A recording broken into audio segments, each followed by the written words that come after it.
So sa pagbatak nito, sa pagpihit, papakiramdaman nyo kung maganit ba o ano, o sumusunod ba, maganda ba yung pagkaka. So far so good, maganda naman. Baka mamaya tabingi, banat pa kayo ng banat. So mahigpit yan. So ito naman, okay naman, goods naman siya. So ito yan o, tanggalin natin o, ayan o.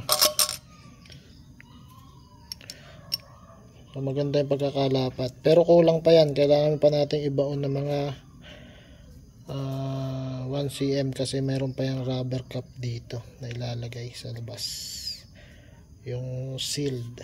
So ganito naman yung pagpapasok natin ng bearing, hindi na natin ininitan, no. Ayun, hinihila ko dito, binabatak natin. So,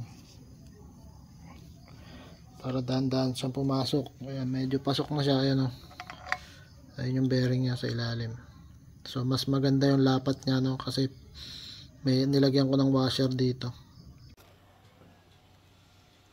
Si Jaguar. Pagkain mo yan dito, hindi ako kumakain.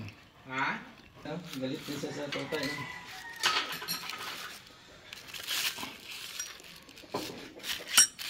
Gusto mo ng ano, pandesal? Gumagaya